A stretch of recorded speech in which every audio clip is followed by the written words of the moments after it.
She shouldn't have been there. The hospital lobby was loud, phones ringing, footsteps echoing, monitors beeping somewhere behind the walls. But all she could hear was her own pulse. Fast, panicked, fading. Her hand trembled as she reached into her purse, brushing past old hospital receipts, empty medication packs, and a crumpled doctor's note that read, "No further treatment options available." That was when she saw him. She wanted to scroll past, but something made her stop. She listened and focused on him. Not in a white coat, not behind a desk, not surrounded by guards, just a man, staring directly at her from her phone screen, talking softly as if he knows what she is going through, as if he understands her pains. He raised up his hand and gestured. "Come. Jesus has been waiting for you. He desperately wants to heal you. Just come and touch his garment." And something inside her whispered, "If I can just touch him." Her vision blurred, her knees weakened, and she knew, deep down, this could be the moment she either changed her life or collapsed on the floor and became another story no one wanted to hear. She stepped forward anyway. Welcome to Heritage TV Modern Scrolls, where ancient truths find modern voices and timeless encounters meet today's broken hearts. If you've ever felt unseen, unheard, or exhausted from trying everything and still bleeding inside, this story, the story of the woman with the issue of blood, is for you. Now take a breath. Let's go back to the beginning. Her name was Mara, not the name on her birth certificate, but the name life had given her. Because for 12 years, bitterness had been her companion. 12 years of unexplained bleeding.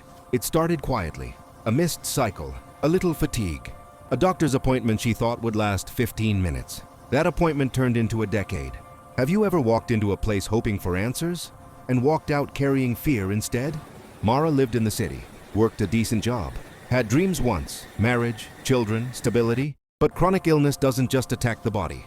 It steals your confidence, your finances, your relationships, your faith. Doctors tried, specialists failed. Alternative treatments drained her savings. Every new prescription came with hope. Every side effect came with disappointment. And slowly, almost invisibly, people stopped asking how she was, families included, because the answer was always the same. "I'm still bleeding." She learned how to smile professionally. She learned which bathrooms were cleanest. She learned how to sit near exits, just in case. She learned how to pretend she wasn't tired of pretending. At church, she sat in the back. She loved God, but she was tired of sermons that celebrated victory she never felt. She believed in healing, but belief without evidence can become exhausting. Have you ever believed in God, but quietly wondered if he still noticed you? It was a regular Tuesday. Mara was scrolling her phone, half listening to a podcast she didn't care about, when a clip interrupted her feed. A crowd, a man speaking softly, people crying. The caption read, "He doesn't heal from a distance, he heals in proximity." She froze, not because it was dramatic, but because something ancient stirred inside her chest. People in the comments were mocking. Another fake healer. Religion is a scam.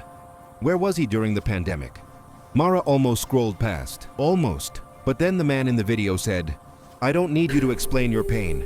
I just need you to meet Jesus today. He is calling you. Come." Her breath caught. She found out about the program downtown. Public event. No tickets. Just people. Her body protested. Her mind argued. Her fear screamed. But desperation whispered louder. What if this is your moment? What would you do if hope showed up unannounced in your life today? Comment. The place was packed. People pressed shoulder to shoulder.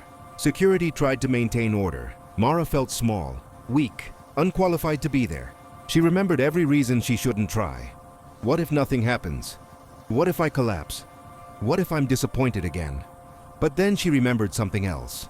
She had already tried everything. She didn't reach for his hand. She didn't call his name. She didn't ask permission. She just sat there and prayed along, weeping uncontrollably. And that was it. No lightning, no loud music, no dramatic shout, just stillness. And then, her body changed. Warmth spread through her core. The ache she had lived with for 12 years vanished like smoke. She gasped. He stopped talking, looked at the crowd, and asked the question that changed her forever. Who touched him? Family, have you ever received your miracle through a ministry or during a ministration? Let us know in the comments. Are you ready for the moment God asks you to step forward and be seen? Mara trembled. She could have disappeared into the crowd, but healing demanded honesty. She stepped forward, told her story, all of it, and he didn't rush her. He didn't shame her. He looked at her with recognition and said, "Daughter, your faith has made you whole, not healed." whole. Her life didn't become perfect overnight, but it became possible again. She went back to church, not hiding. She shared her story. She started mentoring women who felt forgotten. Her bleeding stopped, but her purpose started. Maybe you're watching this with tears in your eyes. Maybe your issue isn't physical. Maybe it's grief, depression, shame, fear, silence. But hear this. You are not invisible. You are not disqualified. And you are not too late. If you want to reach out, right now, wherever you are, say this quietly. Jesus, I'm tired of bleeding in silence. I come to you, not with explanations, but with faith. Make me whole. If you prayed that prayer, comment, I reached out.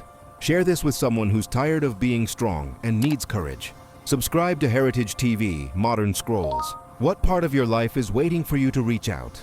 Tell us in the comments. Until next time, remember God is still in the business of healing and working miracles. God bless you.